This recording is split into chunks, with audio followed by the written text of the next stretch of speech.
श्री नारद बड़े ही तपस्वी और ज्ञानी आर्षि हुए, जिनके ज्ञान और तप की माता पार्वती भी प्रशंसक थीं।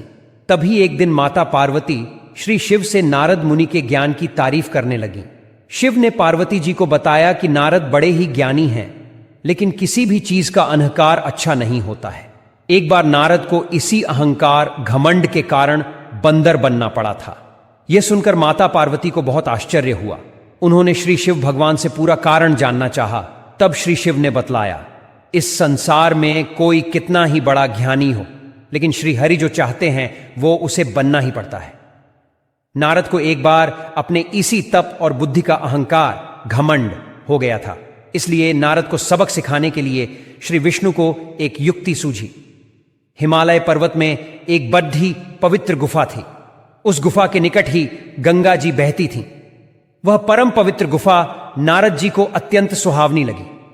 वहां पर के पर्वत, नदी और वन को देखकर उनके हृदय में श्री हरि विष्णु की भक्ति अत्यंत बलवती हो उठी और वे वहीं बैठकर तपस्या में लीन हो गए।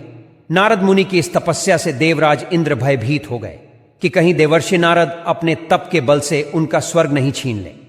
इंद्र ने नारद की तपस्या भंग करने के लिए कामदेव को उनके पास भेज दिया। वहां पहुंचकर कामदेव ने अपनी माया से वसंत ऋतु को उत्पन्न कर दिया। पेड़ और पत्ते पर रंग बिरंगे फूल खिल गए, कोयले कूकने लगीं और भौंरे गुंजार करने लगे। कामाग्नि को भड़काने वाली शीतल मंद सुगंध सुहावनी हवा चलने लगी। रंभा आदि अप्सराएं नाचने लगीं, किंतु कामदेव की किसी भी माया का नारद मुनि पर कुछ भी प्रभाव नहीं पड़ा। तब कामदेव को डर सताने लगा कि कहीं नारद मुझे शाप न दे दें। इसलिए उन्होंने श्री नारद से क्षमा मांगी। नारद मुनि को थोड़ा भी क्रोध नहीं आया और उन्होंने कामदेव को क्षमा कर दिया। कामदेव वापस अपने लोक में चले गए। कामदेव के चले जाने पर नारद मुनि के मन में अहंकार घमंड हो गया कि मैंने कामदेव को जीत लिया। वहां से वे शिव जी के पास चले गए और उन्हें अपने कामदेव को हारने का हाल कह सुनाया। भगवान शिव समझ गए कि नारद को अहंकार हो गया है। शंकर जी ने सोचा कि यदि इनके अहंकार की बात विष्णु जी जान गए तो नारद के लिए अच्छा नहीं होगा। इसलिए उन्होंने नारद से कहा कि तुमने जो बात मुझे बताई है उसे श्री हरि को मत बताना। नारद जी को शिव जी की यह बात अच्छी नहीं लगी। उन्होंने सोचा कि आज तो मैंने कामदेव को हराया है और यह भी किसी को नहीं बताऊं। नारद जी क्षीर सागर पहुंचे गए और शिव जी के मना करने के बाद भी सारी कथा उन्हें सुना दी। भगवान विष्णु समझ गए कि आज तो नारद को अहंकार घमंड ने घेर लिया है। अपने भक्त के अहंकार को वे सह नहीं पाते, इसलिए उन्होंने अपने मन में सोचा कि मैं ऐसा उपाय करूंगा कि नारद का घमंड भी दूर हो जाए और मेरी लीला भी चलती रहे।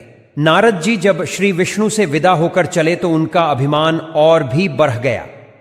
इधर श्री हरि ने अपनी माया से नारद जी के रास्ते में एक बड़े ही सुंदर नगर को बना दिया। उस नगर में शील निधि नाम का वैभवशाली राजा रहता था। उस राजा की विश्व मोहिनी नाम की बहुत ही सुंदर बेटी थी, जिसके रूप को देखकर लक्ष्मी भी मोहित हो जाए। विश्व मोहिनी स्वयंवर करना चाहती थी, इसलिए कई राजा उस नगर में आए हुए थे। नारद जी उस नगर के राजा के यहां पहुंचे तो राजा ने उनका पूजन करके उन्हें आसन पर बैठाया। फिर उनसे अपनी कन्या की हस्तरेखा देखकर उसके गुणदोष बताने के लिए कहा। उस कन्या के रूप को देखकर नारद मुनि वैराग्य भूल गए और उसे देखते ही रह गए। उस कन्या की हस्तरेखा बता रही थी कि उसके साथ जो विवाह करेगा वह अमर हो जाएगा, उसे संसार में कोई भी जीत नहीं सकेगा और संसार के समस्त जीव उसकी सेवा करेंगे। यह बात नारद मुनि ने राजा को नहीं बताई और राजा को उन्होंने अपनी ओर से बनाकर कुछ और अच्छी बातें कह दी। अब नारद जी ने सोचा कि कुछ ऐसा उपाय करना चाहिए कि यह कन्या मुझसे ही विवाह करे। ऐसा सोचकर नारद जी ने श्री हरि को याद किया और भगवान विष्णु उनके सामने प्रकट हो गए। नारद जी ने उन्हें सारी बात बताई और कहने लगे, हे नाथ, आप मुझे अपना सुंदर रूप दे दो ताकि मैं उस कन्या से विवाह कर सकूं। भगवान हरि ने कहा, हे नारद, हम वही करेंगे जिसमें तुम्हारी भलाई हो। यह सारी विष्णु जी की ही माया थी।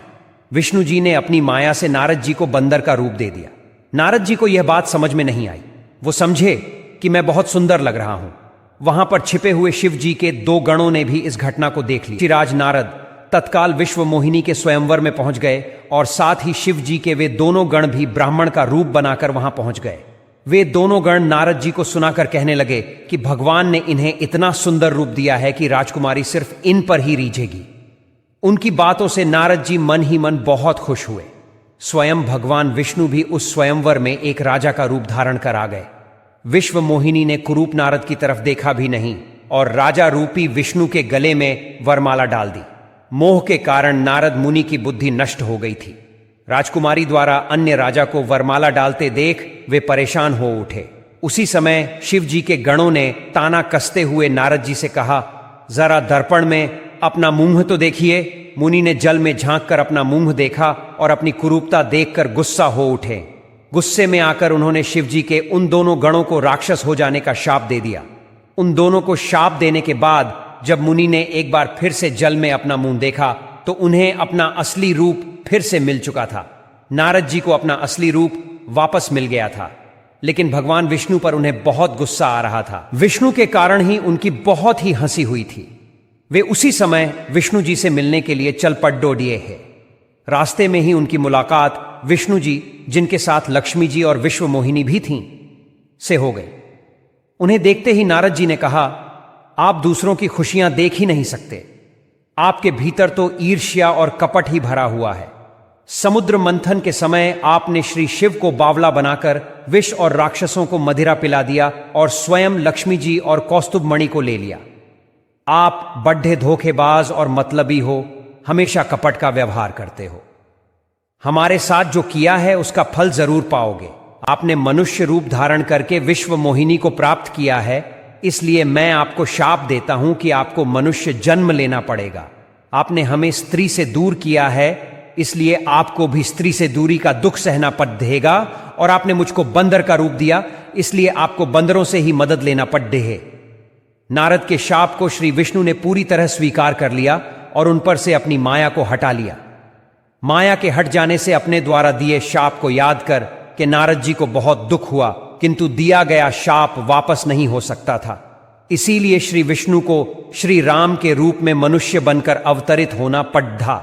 शिव जी के उन दोनों गणों ने जब देखा कि नारद अब माया से मुक्त हो चुके हैं, तो उन्होंने नारद जी के पास आकर और उनके चरणों में गिरकर कहा, हे मुनिराज, हम दोनों शिव जी के गण हैं। हमने बहुत बड़ा अपराध किया है, जिसके कारण हमें आपसे शाप मिल चुका है। अब हमें अपने शाप से मुक्त करने की कृपा करें। नारद जी बोले, मेरा शाप झूठा नहीं हो सकता, इसलिए तुम दोनों रावण और कुंभकर्ण के रूप में महान ऐश्वर्यशाली, बलवान तथा तेजवान राक्षस बनोगे और अपनी भुजाओं के बल से पूरे विश्व पर विजय प्राप्त करोगे। उसी समय भगवान विष्णु राम के रूप में मनुष्य शरीर धारण करेंगे। युद्ध में तुम दोनों उनके हाथों से मारे जाओगे और तुम्हारी मुक्ति हो जाएगी। दोस्तों, यह कहानी अच्छी लगी हो तो लाइक करें और चैनल को सब्सक्राइब जरूर करें। धन्यवाद।